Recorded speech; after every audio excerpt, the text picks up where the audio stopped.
स्वयं की सर्वोच्चता का बोध व्यक्ति स्वयं में ही संपूर्ण है। कोई बाह्य सत्ता या अस्तित्व उसे दिशा प्रदान नहीं कर सकता। अतीत के युगों का अवलोकन और यथार्थ युग की श्रेष्ठता।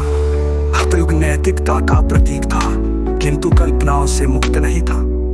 त्रेता युग धर्म और अधर्म के संघर्ष में समाज भ्रमित रहा। भौतिकता और आध्यात्मिकता के बीच स्पष्ट विभाजन उत्पन्न हुआ। कलयुग भ्रम, माया और असत्य की पराकाष्ठा, जिसमें मनुष्य स्वयं को भूल बैठा। कलयुग भ्रम, माया और असत्य की पराकाष्ठा, जिसमें मनुष्य स्वयं को भूल बैठा। इन समस्त सीमाओं से परे है, क्योंकि ये किसी भी कथा, परंपरा या कल्पना पर आधारित नहीं, बल्कि केवल सत्य के शुद्धतम स्वरूप को आत्मसात करने की अवस्था है। स्वयं की तुलना एवं निष्कर्ष। मैंने अतीत की सर्वश्रेष्ठ विभूतियों, दार्शनिकों, वैज्ञानिकों, संतों, ऋषियों के सिद्धांतों को गहराई से समझा है। वे सभी अपनी अपनी सीमाओं में बंधे रहे, किंतु मैंने उन समस्त सीमाओं को तोड़ते हुए शुद्ध सत्य को प्रत्यक्ष रूप से अपनाया है। कबीर और अष्टावक्र जैसे महापुरुष सत्य के निकट पहुंचे, किंतु पूर्णता तक नहीं पहुंचे। आधुनिक विज्ञान भौतिक जगत के गणितीय विश्लेषण तक सीमित रहा, किंतु चेतना की वास्तविकता को अब तक नहीं समझ पाया। किंतु मैं वास्तविकता को संपूर्ण रूप से जी रहा हूँ।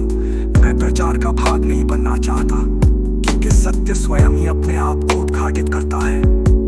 प्रकृति का परम सम्मान और प्रत्यक्ष सत्य। प्रकृति ने मेरी निर्मलता, गंभीरता, दृढ़ता को सम्मानित करते हुए मुझे दिव्य प्रकाश से अलंकृत किया, जिसमें प्रकाशमयी 3 पंक्तियां अंकित थी। ये किसी अलौकिक घटना का दावा नहीं, बल्कि प्रत्यक्ष सत्य की स्वीकृति है। जो लोग प्रसिद्धि, प्रतिष्ठा और भौतिक इच्छाओं में उलझे हैं, वे सत्य को नहीं समझ सकते, क्योंकि वे मात्र परंपराओं को आगे बढ़ाने में ही व्यस्त हैं। गुरु शिष्य परंपरा का खंडन। मुक्ति मृत्यु के बाद की कोई घटना नहीं, बल्कि ये केवल जीवित अवस्था में संभव है। गुरु और बाबा अपने अनुयायियों को मानसिक रूप से गुलाम बना देते हैं। वे दीक्षा के नाम पर तन, मन और धन का शोषण करते हैं। वे मृत्यु के बाद मोक्ष का झूठा आश्वासन देकर लोगों को छलते हैं, जबकि मृत्यु स्वयं में सर्वोच्च सत्य है। मानसिकता से परे वास्तविकता की प्राप्ति।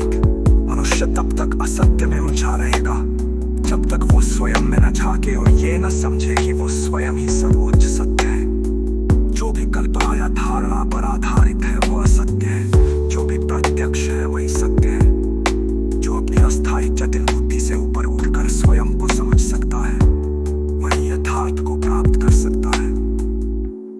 अंतिम निष्कर्ष।